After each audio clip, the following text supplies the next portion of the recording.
Hello again. We're going to go ahead and venture into the part two of the lesson plan template. Um, the second part focuses on instruction.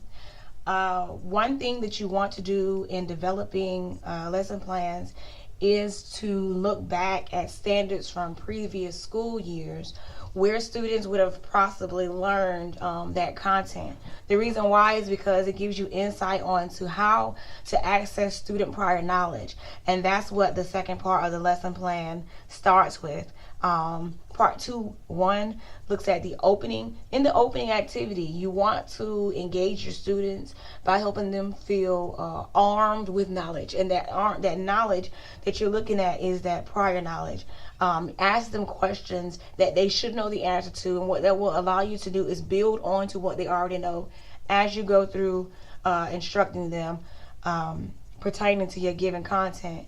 In the motivation, let me go back to prior knowledge. In that section, what it would be best to do is to state when the students would have learned that information. For example, if you're teaching biology to a group of ninth graders, then it would be safe to say, and this is quite accurate, that students learned whatever your concept is in the seventh grade, or were at least introduced to that content in the seventh grade. One other best practice that you can implement is to go to the georgiastandards.org website and find the accompanying standard from that previous school year that shows when that student or when those students learned that information.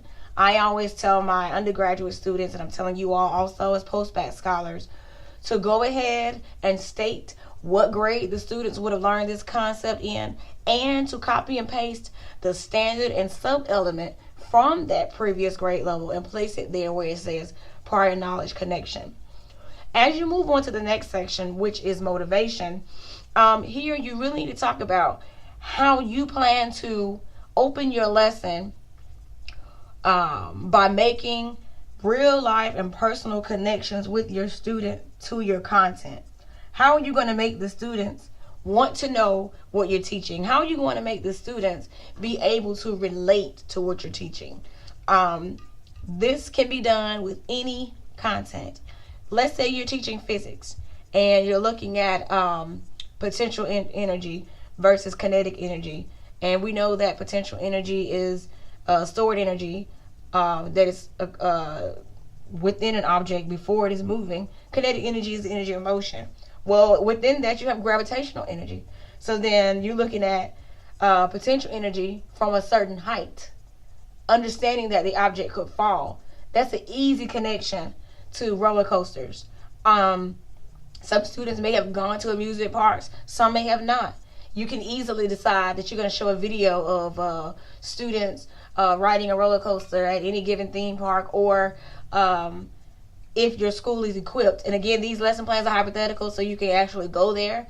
You could say that your students are going to use virtual reality headsets with their cell phones to experience dropping from a distance.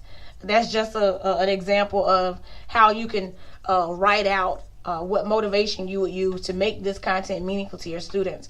This is a part that a lot of students struggle with, and I think that with you all having this audio, it will help you in the beginning versus having the struggles in the middle and towards the end. And looking at 2.2, learning and teaching activities, it talks about exactly what the teacher is going to do and what the student is going to do that coincides with what the teacher is doing. So, for example, if you're on the teacher does side and you say the teacher will give a 15-minute presentation on multiplication, then under the student does side, you should be saying or listing what the students are doing. So if the teacher is giving a 15-minute presentation, it is logical that the students are taking notes on multiplication, or filling in the blank notes, or creating graphic organizers with notes from the teacher's presentation. You may even state that the teacher is giving the presentation through a PowerPoint, and under student does, you will say students are note taking based on teacher presentation, and copying down key terms or key concepts from the PowerPoint. Now, let me talk to you about differentiation. This is a great struggling point for many, but it is a very simple concept. Under differentiation, all they want you to do is show that you are able to provide various methods for students to achieve or understand a given content based on the same concept. So I already actually have given you 3 different ways that students you could differentiate note taking. Now, you don't have to differentiate your note taking, but it's an easy activity to differentiate. So, for example, I stated that students could be filling in notes in graphic organizers of their choosing. Students could also simply just be writing notes. Students could be doing fill in the blank notes. Those are 3 different ways that you can differentiate note taking. Under Teacher Does, like I said, you will continue to provide step-by-step instruction as to what the teacher is doing.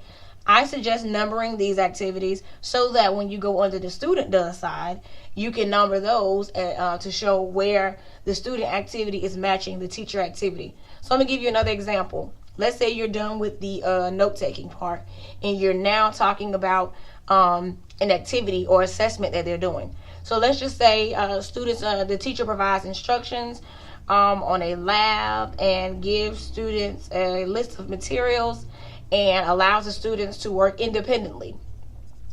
That's under Teacher Does. So under Student Does, what should be said? Students are working in groups of, let's say, 5 to complete the lab titled, whatever that lab is. It would be the same title as whatever you put under Teacher Does.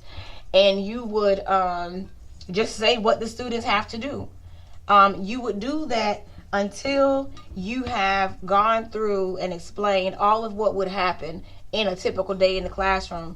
I always like to say that you should have at least 3 different things going on in your classroom. 4 is even better. And what I mean by things going on in the classroom, in your work session, there should be multiple activities that the students are doing. Now, some activities are extensive to where they couldn't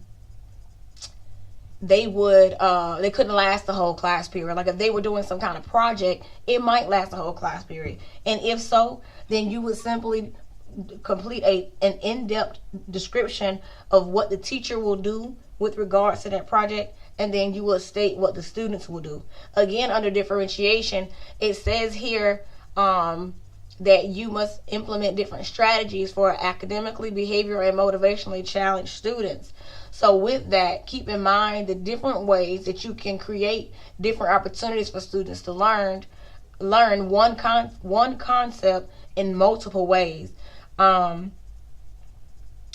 say that it is always best to think of it as middle, low, and high when you're adding differentiated instruction. So think about students who may struggle.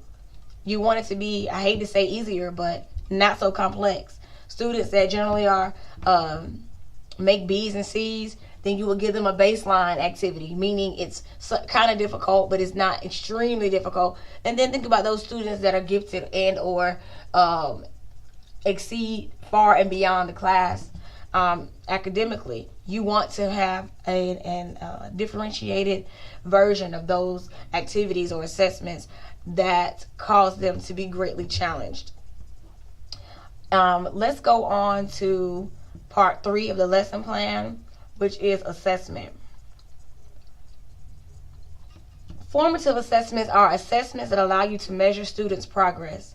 This does not have to be anything separate from what you have done in your Teacher Does, Student Does section, or your learning and teaching activity section that is just above it. So let's say that there is a worksheet that your students have to complete, and you've differentiated that worksheet, meaning that there are 3 different versions of that worksheet that meet 3 different levels of student achievement and understanding. You would simply talk about that particular worksheet right here under formative assessment, and then under differentiation, whatever you put up there for differentiation in the learning and teaching activity section, you would copy and paste it again under differentiation right here next to formative assessment. So this is not something new that you're creating. You're deciding what you want to use from your teaching and learning and teaching activity section that you as your formative assessment. So just think of a formative assessment as just a quick little check of student understanding. The difference between formative and summative is a summative assessment is assessment that you would have at the very, very end of a unit. Remember I said previously in the first video that a summative assessment would only take place at the end of a unit, and that a unit consists of 3 or more lesson plans. You're only doing one in this class. Remember, you're turning in multiple parts of one lesson plan. So what that means is that you would not have a summative assessment. What you could do, and what some students do, is they will state literally under summative assessment that the summative assessment would be given at the conclusion of the unit. I actually intended to create a separate video for this section, but I got ahead of myself and kept going. So what I'll do is stop here, and I will create another video where I will explain closure and homework.